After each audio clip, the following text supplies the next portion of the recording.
If you can even afford our broom closet, maybe I'll let you peek at the suite, the hotel manager sneered.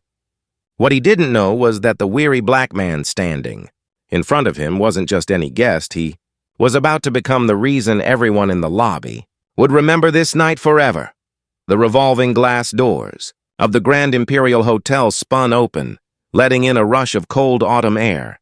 Stepping inside was a man who looked out of place against the glittering chandelier lights and marble floors. Marcus Johnson, mid-40s, carried nothing but a small leather duffel bag. His plaid shirt was wrinkled, his jeans faded, and the brim of his old hat shadowed his tired eyes. The lobby buzzed with the noise of wealth, heels clacking against polished floors, suitcases rolling and well-dressed guests checking in without a hint of delay. At the mahogany front desk, receptionists with practiced smiles greeted every guest that approached. Every guest except Marcus. He stood patiently, waiting his turn. He had arrived after a couple from Europe, a businessman in a tailored navy suit, and even a family with 3 children. Yet each of them was whisked away with efficiency, while Marcus remained untouched by their smiles. No one made eye contact. It was as if he were invisible. Finally, when the line had cleared, Marcus stepped forward. The desk manager, Timothy Brooks, a middle-aged man with sharp features and an even sharper tongue, raised an eyebrow as if Marcus had wandered into the wrong world. His lips curled into something that was neither a smile nor a frown. It was something colder. "Yes?" Timothy asked flatly, his tone already filled with disdain. "I'd like to check in," Marcus said quietly, sliding an ID and reservation slip across the counter. Timothy glanced at the ID, then back at Marcus, and chuckled loudly enough for nearby guests to hear. He leaned toward his colleagues, whispering just loud enough, "This one thinks he can stay here." The 2 hotel staff members standing nearby stifled laughs. A wealthy businessman in a gray suit, waiting to be assisted, openly smirked. The humiliation wasn't private. It was staged. Timothy cleared his throat and raised his voice, making sure the marble walls echoed with his cruelty. "Sir, our rooms here cost at least $1,000 a night. Perhaps you'd be more comfortable at a motel down the street. If you can afford even the worst room here, maybe I'll let you see the suite." The words struck like daggers. The lobby quieted. Guests turned their heads, sensing drama. A blonde executive paused mid-conversation. A couple whispered to each other, and an elderly man shifted uncomfortably, shaking his head at the cruelty on display. Marcus stood still, absorbing every word. His eyes flickered, sadness mixed with worry, but not anger. He adjusted his worn hat and gave a soft sigh. Unlike most, he didn't fight back. He simply waited. The silence of his patience unsettled everyone. It was as though Marcus's stillness itself was louder than the laughter that mocked him. Before we dive into what happens next. From which country are you watching this story right now? And what time is it there? We'd love to know in the comments. And if you enjoy powerful real-life inspired stories like this, please subscribe to our channel and join our growing community. Your support helps us bring more eye-opening stories to life. The laughter at the front desk lingered in the air like smoke, heavy and suffocating. Guests exchanged glances, some amused, others uncomfortable. Yet through it all, Marcus Johnson stood still, his hands resting on the worn leather strap of his duffel bag. He did not raise his voice. He did not storm out. He did not fight back. Instead, Marcus's silence became its own kind of power. His worried eyes scanned the polished marble floor, and for a moment, it seemed as if he carried the weight of every insult he had endured throughout his life. Timothy Brooks, the manager, smirked triumphantly. He expected anger, an outburst that would justify his disdain. Instead, Marcus gave him nothing. The absence of rage unsettled Timothy more than shouting ever could. Marcus had learned this lesson long ago. Years back, as a young man growing up in a small southern town, he had faced taunts that stung sharper than fists. On his very first job, a supervisor once told him, "People like you should be happy just sweeping floors." He had swallowed the insult, worked harder than anyone else, and silently earned the respect of those who once mocked him. This moment at the Grand Imperial felt painfully familiar. Discrimination was nothing new. But over the years, Marcus had discovered a truth most never realized. Dignity is louder than fury. Behind him, a few guests whispered. "Why isn't he saying anything?" one woman murmured. "He looks calm," her companion replied, almost impressed. But Marcus wasn't calm. Inside, he felt a storm of worry and sadness.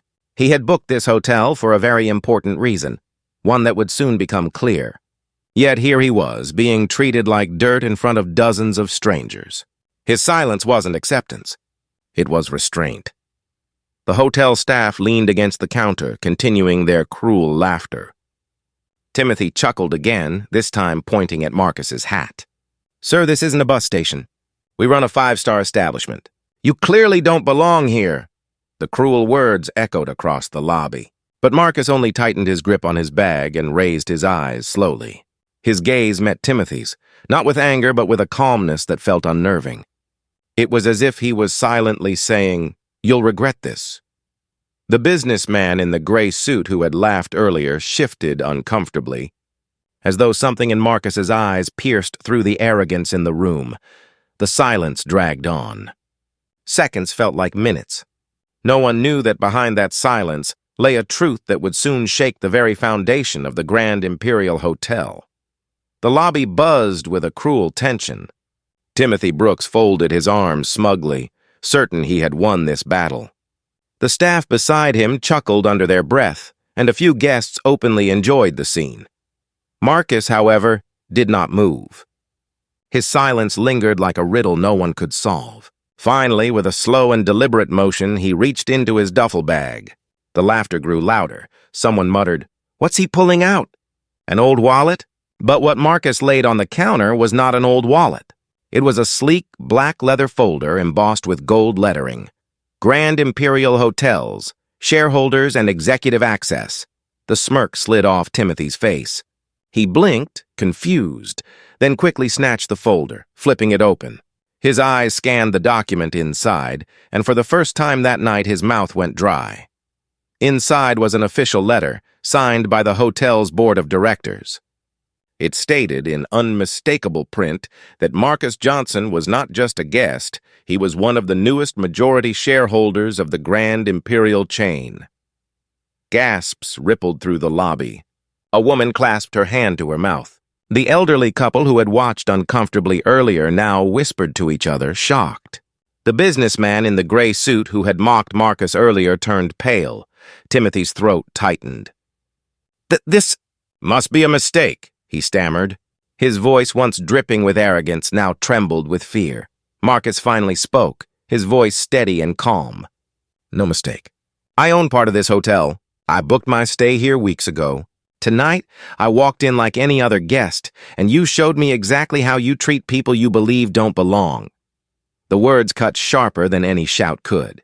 The staff's laughter died instantly. Every guest in the lobby stared, some with guilt, others with shame. Marcus picked up his folder and slid it back into his bag with quiet dignity. Then he fixed his gaze on Timothy. "I came here to see how my staff treats guests when they think no one important is watching. And you've just given me all the proof I need." The silence that followed was heavier than the chandeliers above. Everyone knew the balance of power in that room had shifted. The man they mocked as a nobody was, in fact, the one person who could decide all of their futures. For a long, heavy moment, the entire lobby stood frozen.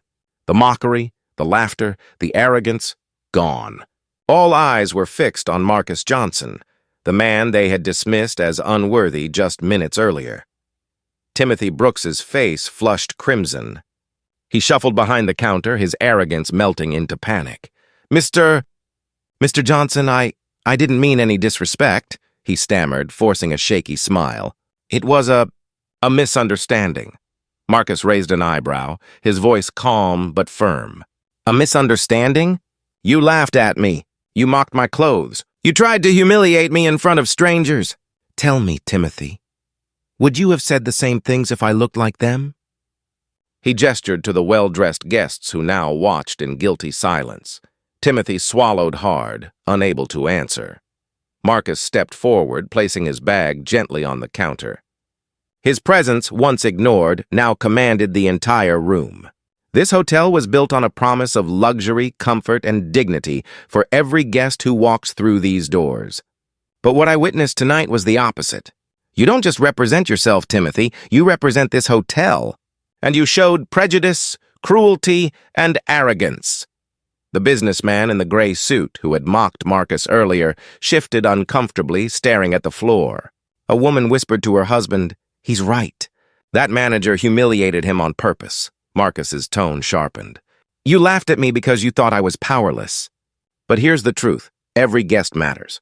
Whether they're wearing a suit worth $5,000 or jeans they've owned for 10 years. You failed at the most basic rule of hospitality, respect." Gasps rippled again, and a few guests nodded in agreement. The cleaning staff, who had quietly been watching, exchanged proud glances. For once, someone was saying what needed to be said. Timothy's lips quivered. "Mr. Johnson, please, But Marcus cut him off with a raised hand. "No excuses. Tonight your mask slipped, and I won't allow someone like you to represent the values of a place I now partly own." Timothy's eyes widened in horror. "You can't mean—" Marcus's voice dropped low, but it carried the weight of finality. "You're finished here." The words rang out like a verdict. The staff froze, the guests looked on in stunned silence, and Timothy's knees nearly buckled beneath him. In a single moment, the man who had mocked Marcus publicly was now exposed, powerless, and on the brink of losing everything. The tables had turned completely. The lobby of the Grand Imperial Hotel was silent, heavy with the weight of what had just happened. Timothy Brooks, once so smug, now stood pale and trembling. The very man he mocked had stripped him of power with nothing more than truth and dignity. Marcus turned away from the disgraced manager and scanned the room. His eyes landed on a young housekeeper who had been quietly working in the corner. Unlike the others, she had offered Marcus a warm, genuine smile when he first entered, before realizing who he was. That small act of kindness had not gone unnoticed. "Miss," Marcus said gently, beckoning her forward. She looked startled, glancing at her supervisor before approaching hesitantly. "You treated me with respect when no one else would," Marcus continued. "That's the heart of true hospitality. From this day forward, you will no longer be just a housekeeper. You'll be promoted to guest relations, effective immediately," the woman gasped, tears welling in her eyes. Guests around them began to clap softly, the applause growing louder until it filled the entire lobby. Marcus turned back to Timothy, who stood frozen in humiliation. "This hotel will no longer tolerate arrogance, cruelty, or discrimination," Marcus said firmly. "You are relieved of your position, effective immediately. Pack your things. Security will escort you out." Gasps echoed again, but this time no one defended Timothy. His downfall was the inevitable result of his own actions. Marcus placed his duffel bag back on his shoulder. With calm dignity, he walked toward the elevator, his words lingering in the air. "Never judge a person by their clothes, their skin, or what you think they can afford. The person you mock today may be the one who owns the roof over your head tomorrow." The crowd in the lobby erupted into applause, not just for Marcus, but for the truth he had spoken. And as the elevator doors closed, Marcus wasn't just heading to his presidential suite. He was leaving behind a lesson that no one in that hotel would ever forget. What do you think about this story? If you were in Marcus's place, would you have stayed silent or fought back right away? And if you believe stories like this deserve to be shared, please subscribe to our channel and hit the bell so you never miss the next powerful lesson. Your support helps us keep spreading inspiring stories worldwide.